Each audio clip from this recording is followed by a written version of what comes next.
Hello everyone. So in this episode we will cover what you need to do when you are coming for a short-term landing, or as they call as soft landing in Canada. So now your card has got approved and you are coming to land here just for maybe a month's time frame, or maybe for just for 2 or 3 weeks. You're trying to get your PR card activated, and so these are the few things that you need to take in picture when you are coming here for your soft landing. One is obviously getting the housing. So if you're coming here for a very short term landing of maybe just 2 weeks, or maybe a month, and you are on your own, you don't have any relatives with whom you can live with, one best option is to go into Airbnb and search for housing. Mostly, I would recommend you to find a housing within the Toronto region so that commute for you would be very easy. If you go and find housings in places like Scarborough or even Mississauga, then commuting to downtown Toronto might become like a really big issue for you. And being a newly landed immigrant, getting your way around the entire bus routes and the GO trains, all that is just going to make you life very complicated. So when you are searching for a housing or a hotel room, I would strongly suggest to find something that is within Toronto region and especially downtown Toronto, so that you can save time in commute, and at the same time you can get a feel of and everything you need. And also, because everything that you will need in that 2 weeks or that 1 month of short stay that you are going to be here, you will find them very easily if you are within the entire Toronto region, or even within, if you're in Vancouver or if you're in a different town. It If you live in the downtown, it would make things more easier for you. Other most important document that you need to get activated once you've landed, your PR card is probably getting activated on the spot at the airport itself. The other important thing you should get activated is probably your SIN number. Usually, this used to be done at the airport. Your SIN number gets activated once you land at the airport. But in our case, because we landed on a weekend, our SIN number was we were not able to activate it, and we had to go again for a different day to Service Canada from the place that you are staying, and go there and get your SIN number activated. I'm also putting the link below for the documents that you need to take with you to go when you have this number activated. Number Your SIN number is a very important number when it comes to living in Canada. Not everything is tracked via your SIN number, where be it your bank account opening, you need your SIN number, or even when it comes to your payroll, you need to provide them with the SIN number. So it's mostly something similar to an Aadhaar card in India, but you need to have that SIN number activated at the earliest once you land here.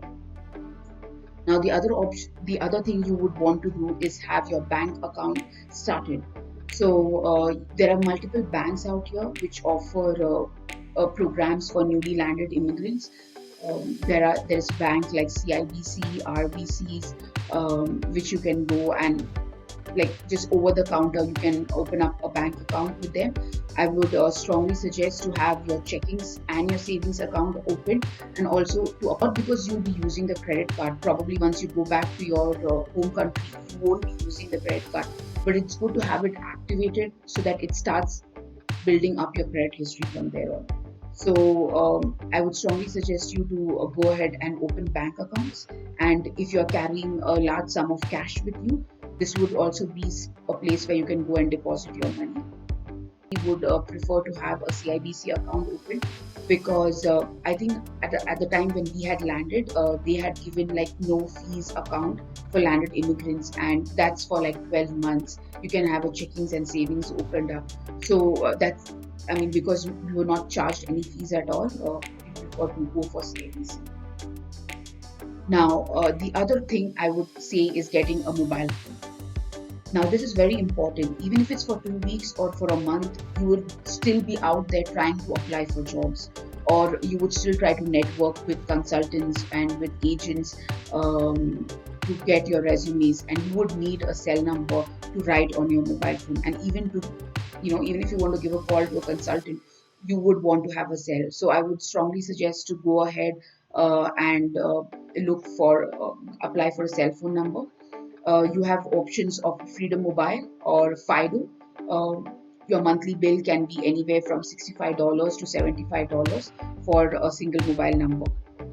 Now, the other thing I would suggest once you just do a short landing is getting your G1 license. Now, so this is a very dicey situation. So if you are a person like I had lived in US for a couple of years and I had a US driving license with me. So I never needed to give any G1 license. I didn't need to give any driving tests in Canada. All I needed to do is go ahead, give my G1 license, produce my G1 license at Service Ontario, and they just gave me my Canadian license to me.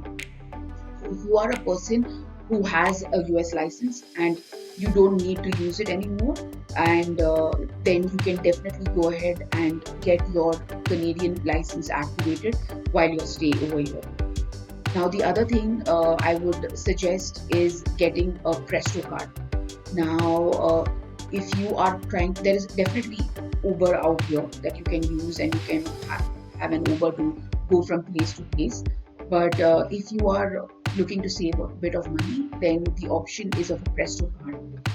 It would probably come up somewhere over here of how it looks. You can go to any subway, any bus stop, and have purchase the Presto card from over the counter. And it's a card that you use for tapping in and out once you're inside the bus and inside the GO train. And this is one of the best ways to. So even if you're using the GO train or even if you're using the bus, it is the Presto card that is used for commuting within the Toronto region.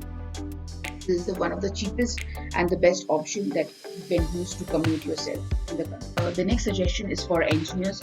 So if you are a professional engineer from your home country, you would know that Canada has its own professional engineering license, or PEng as they call it, that you need to have in order to practice within Canada. Now, I will be talking more in detail about how to apply for the PEng, how to get your PEng license in another video. But for right now, to keep it very short, so this is something that I did once I landed. You can start your PEng application immediately on landing, even if you're going back to your home country after a few weeks. So what you need to do is you need to visit the professional engineering office, which is in Sheppard Avenue. I have put the link of that location below. So over here, you need to visit this location with all your transcripts from bachelor's, all your transcripts and mark sheets from your bachelor's degree and also from your master's degree. And they will verify this transcript, fill in your application and send it for approval. Usually, there is a fees of $360 that you need to pay in order to get your application started.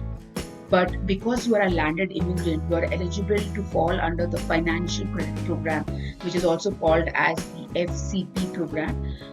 In this program, your $360 is exempted if you apply for the PEng application within 6 months of landing in the country. So this is something that I used for my benefit, and I had gone ahead and applied for my PEng license and had got the process started. So I haven't got the PEng license, but my application was submitted. When I landed in Canada again after like 2 years, my application was already processed and I was an EIT, or as you call as engineering training. So you are eligible to go ahead and sit for the PPE exam immediately. So with that said, I think so you may want to go ahead and have all your bachelor's transcripts and also your master's transcripts when you come for your initial landing and have that PEng application processed. So the other thing is transportation around Toronto region. Now you definitely have Uber, which you can use, but that may fall under a little bit expensive for you. The best option is the Presto card. So even if you're using TTC, which is the bus transportation that is available out here, even if you're using the GO train to go from one place to another, the Presto card comes in handy. You can buy the Presto card at any of the Union stations, any of the bus stops, or any of the any of the train stations. They are also available at Shoppers Drug Mart and various other locations. So the link for that is put below.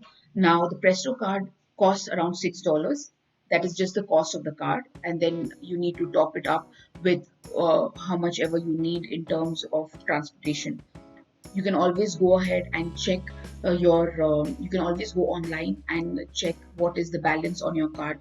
So this is one of the cheapest ways in which you can transport inside Toronto region. Now the other opinions, when to come for a short landing. I would strongly suggest to come during the summer season of Toronto. That would probably be anywhere from the month of April or till the month of September. The main reason is because there's no snow.